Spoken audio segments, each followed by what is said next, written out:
Kalyanpur district হাবুদি অনুকুনি district banner দङ नारा हायang नाय हाबुदी अनुकुनि साब्रम ब्यानार दङ साब्रम ब्यानार जे साब्रमनि जे दंनाय दं जेरै भलान्टियार नारा जागाव थांनाय दङ पोस्ट खारिनि तानो बर' रुतुगो माया दङ नतन ब्यानार दं हायनो बुरे नायदि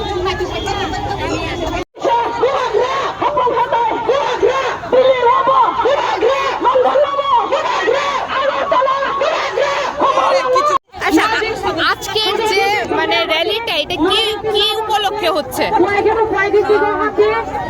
প্রথমে ধন্যবাদ মিডিয়া বন্ধুকে। অ্যাকচুয়ালি আজকে 14 তারিখ অক্টোবর 2022 ত্রিপুরামথার একটা উমেন্স উইক অর্থাৎ TWF আমাদের অন ডিমান্ড অফ ত্রিপুরাল্যান্ডের দাবিতে গ্রেটার ত্রিপুরাল্যান্ডের দাবিতে আজকে ওয়ান ডে কনভেনশন হতে চলেছে।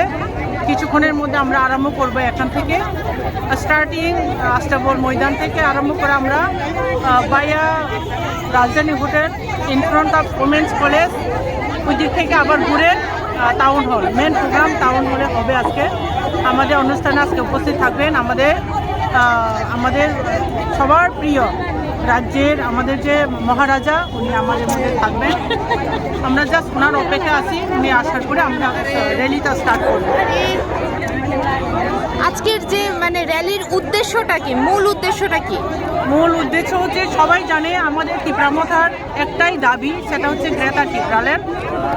আমি আগে বলেছি on demand of greater Tripuraland including আমাদের BC ইলেকশন, তারপরে 2023 যে অ্যাসেম্বলি ইলেকশন, এই ইলেকশনগুলিতে যাতে মহিলাদের শক্তি আরও শক্তিশালী হোক, মহারাজার ত্রিপুরামথার শক্তি মহিলাদের শক্তির সমন্বয়ে আরও যেন জোরদার হয়ে উঠুক, এই মেসেজ দেওয়ার জন্য আজকে একদিনের কনভেনশন। ধন্যবাদ। সামনে যদি BC ইলেকশন হয় তাহলে মানে আপনাদের কি মানে রয়েছে যে আপনারা কি পরিমাণে জিততে পারবেন? দেখো, সারা ত্রিপুরাতে 587টা ADC ভিলেজ আছে। আমরা তো খুব পজিটিভ। আমরা কোনো জায়গাতে ম্যাক্সিমাম জায়গাতে আমরা বিনা প্রতিদ্বন্দ্বিতায় আমরা এই সিটগুলি দখল করব, এটা আমাদের দৃঢ় বিশ্বাস। কারণ ত্রিপুরার মানুষ এখন জানে আমাদের মহারাজা মানুষের সাথে আছে, মানুষের দুঃখ দুর্দশায় উনি আছেন, আমাদেরকে দেখবেন। একমাত্র মহারাজার নেতৃত্বে আমাদের যে দাবি, দীর্ঘদিনের যে দাবি, সেটা পূরণ করার একটা আশা আমাদের রয়েছে। তার জন্য আমরা খুব পজিটিভ, ওই ক্ষেত্রে খুব পজিটিভ। 587টা ADC ভিলেজের মধ্যে ম্যাক্সিমাম প্রায় 80% 90% আমরা রিজেক্ট করবো। Thank you.